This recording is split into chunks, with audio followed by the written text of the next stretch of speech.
Well, it's kind of like the Howard Wood Dakota Relays of track. Aside from the state wrestling meet, the Floyd Farrand Invite is the region's biggest wrestling tournament. The top teams and wrestlers come to Sioux Falls to compete regardless of class. It's a premier event, although lots of teams couldn't make it today because of the weather, but the show must go on. Plenty of great wrestling at 106. Quincy Halverson of T loses a tight one to Trayson Omi of Brandon Valley in overtime. At 132, Riley Williams of Lennox facing Harrisburg's Jagger Gribble. He gets the pin at 318. Very impressive win for him.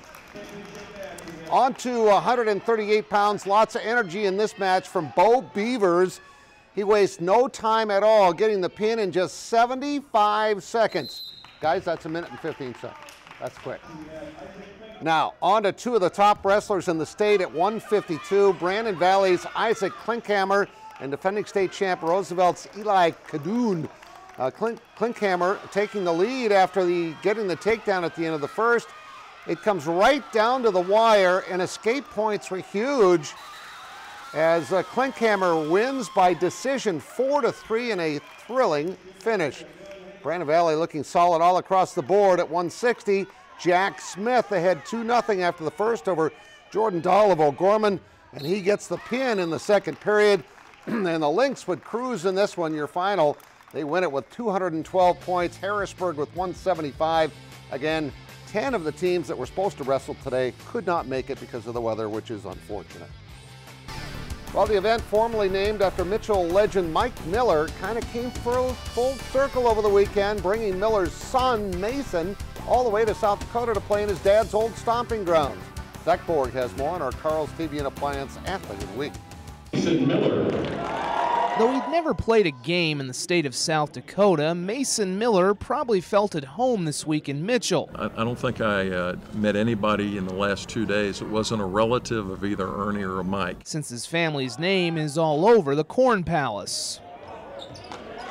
Mason Miller. Mason is the son of former Mitchell legend Mike Miller, who scored more than 1,700 points as one of the greatest players to ever come from South Dakota on his way to a 17-year NBA career. 2 decades after Mike last played in Mitchell, Mason took the Palace floor for Houston High School out of Tennessee against his dad's alma mater at the Hoop City Classic, an event formerly named after Mike Miller.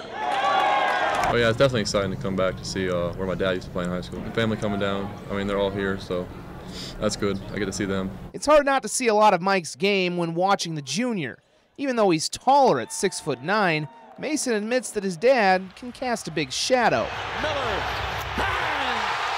I'm trying to make my own path, but I mean, there's still a little bit of pressure anyways. But I mean, every basketball player, if they're trying to go to the next level, they always have pressure. And it's clear that the Miller family's passion and skill from years of basketball in Mitchell have been passed on to the next generation. When you have that family atmosphere, that family support, and obviously Mitchell is a very strong community.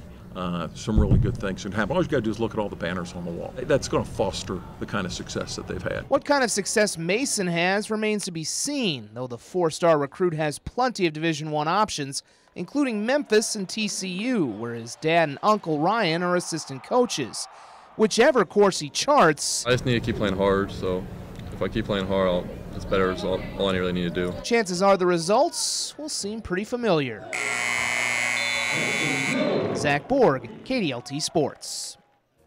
Sounds like his dad too, doesn't he? By the way, big day for the state wrestling team. We'll have more on that tonight at 10. We'll be right back.